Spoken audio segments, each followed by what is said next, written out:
Let's say hello and good morning to Ami Kaufman, who joins us daily to discuss the news we've missed while scanning the headlines. Good morning, Ami. Good morning, Meredith. We are going to start with the states, and specifically with one state, with Iowa. Caucus is coming up on February 1st, and the mudslinging season is in full swing. It's been in full swing pretty much with the Republicans for a long time now, but now the Democrats, which have been kind of, dormant, I guess you could say, the gloves are coming off between Bernie Sanders and Hillary Clinton, who really confronted him yesterday and said that she's warning the Iowans that if Bernie Sanders is elected president, he would put their health insurance in the hands of Republican governors and raise taxes on the middle class and other things. We have a report about it. Let's check it out. In freezing Iowa, Thank you so much. tonight, a dead heat. About pockets for me. Hillary Clinton, who just last month had a significant lead over Bernie Sanders here, now taking the gloves off. There's no way, if you do the arithmetic, how to pay for what he has proposed without raising taxes on the middle class. Sanders today saying he expected the attack. That is not surprising when you have a Clinton campaign that is now in trouble and now understands that they can lose. Clinton's team confessing in this recent email to supporters they are nervous. But from the candidate herself, a different message. Are you nervous? I'm feeling great. Not nervous at all? Oh, well, you always have to work hard. You have to be running hard. Hillary Clinton certainly trying to make the case that she is the electable candidate who could beat Republicans, but she has to get through Iowa first. We have been talking to voters out here in Iowa, one man even at Hillary Clinton's own rally, telling me that he is still undecided in this race. Cecilia Vega, ABC News, Des Moines. The gloves are certainly off. It's very tight, by the way. It's still single digits between Bernie Sanders and Hillary Clinton. By the way, it's same thing on the Republican side. Ted Cruz is leading Donald Trump, but only by about 2 or 3 points. So it's a tight race there. Yeah. In New Hampshire, by the way, Donald Trump has a double-digit lead. So things are. But in Iowa, February 1st, very tight, very close. He's getting worried. He's attacking Cruz lately. Yes. They have to attack each other because it's just too tight. Yeah.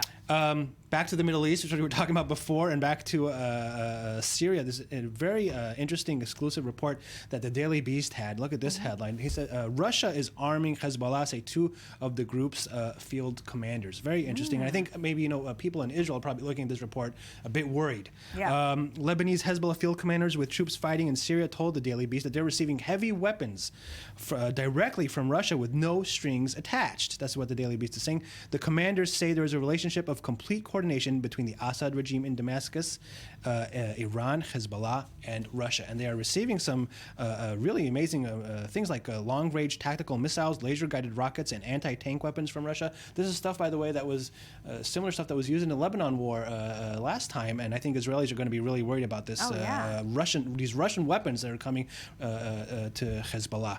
They're also saying that the intervention of the Russians is making life much easier for them on the ground, and there's really a lot of cooperation. They're giving them information for targets, and Russia is, of course, targeting and bombing those things, and just really good cooperation between those two forces. It just kind of shows how deeply Russia is involved, if this is the case, if this report is correct. Yeah.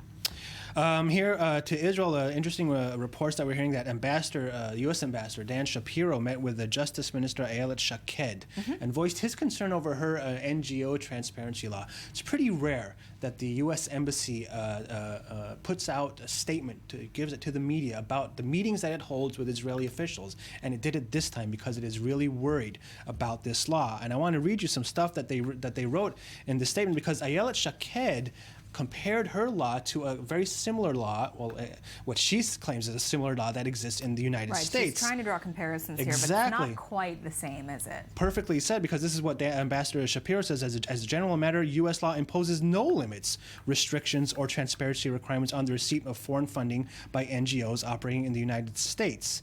And as a result, it does not create the chilling effect on NGO activities that we are concerned about in reviewing the draft Israeli NGO law. That is really, that is pretty much a harsh critique coming from a diplomat. Yeah. When you think about it. That's harsh language, and I think Israel might be worried about that.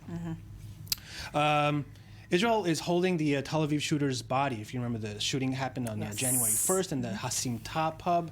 Nashat Milchem was running from authorities for about a week, and he was shot dead in Arara a few days ago. But they are not giving the body back to the family. The Public Security Minister Gilad Erdan said that Israel will not release the body until the family agrees to demands that it ensures the funeral does not celebrate his actions. And this has been a tactic that we've seen for a long time now, especially with regard to returning the bodies of Palestinians from East Jerusalem and the West Bank who have been carrying out terror attacks on Israelis. Right.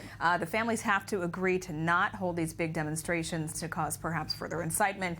That's exactly what. But they don't always deliver that promise. They don't, and we haven't heard yet any response from the family yet. But apparently, they are not agreeing with Minister Erdan, and Israel is going to continue to hold the body, or the authorities will. As of course, this shooting raised the issue of tense relations between Jews and Arabs inside Israel, and the issue of the loyalty of Arabs in Israel to the Jewish state. And I want to show you some op-eds of how this is being treated from some pundits in Israeli media. The first one from Ynet, a woman called Shula Romano Horing. This is an op-ed that is, for a kind of centrist media outlet. This is a very right-wing op-ed, I think.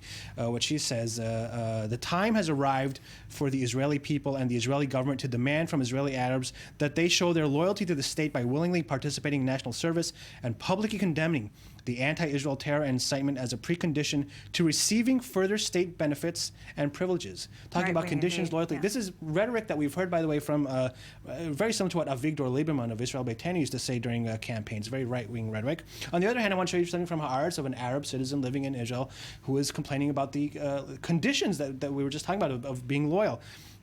As long as Arab citizenship, her name is Nadim Shahad, as long as Arab citizenship in Israel is viewed and treated as conditional, the current atmosphere will only worsen. True and essential equality for the Arab minority on a collective and individual level is the only way to stop this erosion in the status of their citizenship. I think it all just comes down again to trust in the end, that this is the big issue here. Trust and equality, yeah, yep, definitely. Trust and equality, absolutely. Well, Ami, thank you for this. We'll Sure. see you later on in the show. Coming up.